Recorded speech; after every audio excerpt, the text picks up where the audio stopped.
Marhay na aldaw kaninyo amin, especially sa mga taga Bicol. So ako nga po pala ulit si Nalyn Cesar. At for today's video nga natin mga be, ay pupuntahan natin yung lupang susukatin. Yes, opo, tama yung narinig mo. Sobrang saya ko talaga ngayon mga be. Kasi sa tinagal-tagal nga ng panahong pagsasakripisyo at paghihintay, finally nga at makakabili na ng lupa yung kapatid ko. Yes, opo, tama yung narinig mo, yung kapatid ko pa lang at hindi pa ako. Pero malay mo naman, one of this day, tayo naman yung papalaring magkaroon ng sariling lupa. Kaya naman tara at bisitahin natin yung lupang bibilhin ng kapatid ko. Napatawag nga ng maaga yung kapatid kong isa kasi naghihintay na nga daw yung magsusukat ng lupa. At kailangan na nga ng presyensya namin doon, lalong-lalo na si Papa. Biglaan ko nga lang ding naisipang sumama kaya hindi talaga ako prepared. Paano ba naman nung nakaraan naghihingi sa akin ng video yung kapatid ko na nasa Taiwan, na siya namang nagpapahanap nga ng lupa. Kung meron daw ba akong video nung lupa niya. Kaso nga lang hindi ako sumama nung nakaraan kaya wala talaga akong maibigay. Kaya naman this time, sumama talaga ako sadya kahit wala pa akong hilamos.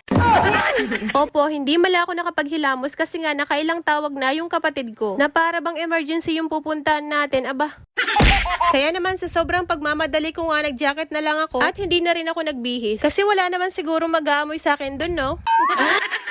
So, fast forward, nakapasok na nga pala kami dito sa may looban. As you can see, makahoy talaga dito at mangilan-ilan pa lang yung bahay na nakatayo. Pero nagustuhan ko nga agad yung ambience dito. Kasi napakatahimik na lugar tapos ang presko din ang hangin. Habang nakatayo nga ako dito sa harap ng lupa ng ate ko, sabi nitong mga nagtatrabaho dito sa kabila, if ano daw ba yung ginagawa ko dito tapos kung magbablog nga daw ako. Kaso suplada tong lola mo, hindi malang talaga ako tumingin. Pero deep inside naman, narinig ko talaga sila, nahiya lang talaga akong tumingin. So, shout out na lang po sa inyo kung napanood nyo tong video na to. So, pagdating nga namin dito, nandito na talaga yung magsusukat. Actually, hindi naman kalakihan yung lupa ng ate ko. Pero mas maigi na rin na sinusukat para sigurado kung hanggang saan nga ba yung sakop ng lupa. Bali, ang estimated na sukat nila mula dun sa kinakatayuan ni Papa hanggang dito sa kahoy na to. Kung titingnan mo nga ay may kaliitan pero pahaba kasi yan. Mula dito sa kinakatayuan namin hanggang dun sa dulo. Pasok nga yung kubo tapos yung mga kahoy dito. So, bali, ang sukat nga pala nito ay 320 square meter. At ang sabi nga pala sa akin ng ate ko, wag ko na nga lang daw sambitin kung magkano yung presyo nitong lupa. Kasi baka daw kinabukasan ay dumugin siya ng mga mangungutang bigla.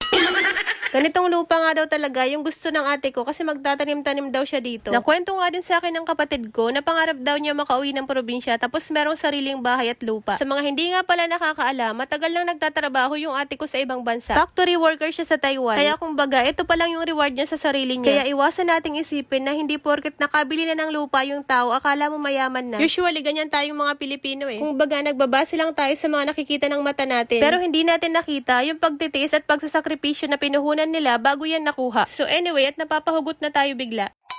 Tapos na nga pala sila dyan magsukat at tama naman yung palatandaan. Abot naman hanggang dito sa puno. So andito nga din pala si Ate Heidi at si Ate Jap. So sila yung mga agent nitong lupa. So kung naghahanap ka din ng magandang lupa, pwede mo siyang kontakin dito. Nagluto nga din pala sila dyan ng pansit bato. Sakto nga at hindi man lang talaga ako nakapag-almusal kaya nagugutom na rin talaga ako. Pagkakaraalok na nga ako sana nang magkaon pero syempre supug-supugan mo na nga kita. Pauno man kaya kadakol ka di audience ko. Langgayon talaga kabyo sa rin nagkakaon-kaon ako. Kapres ko pati kade angin. Ay tanagbikol na lugod pala nako.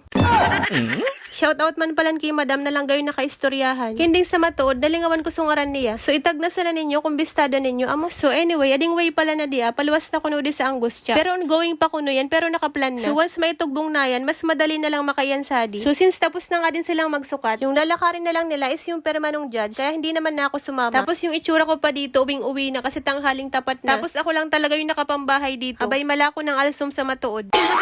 So sa next vlog na lang pala ako magsha-shoutout kasi mahaba na tong video. So dito ko na nga muna tinatapos. At kung nakaabot nga ito sa'yo, pa-comment naman ako kung taga saan ka para alam ko din kung saan nakakaabot itong content ko.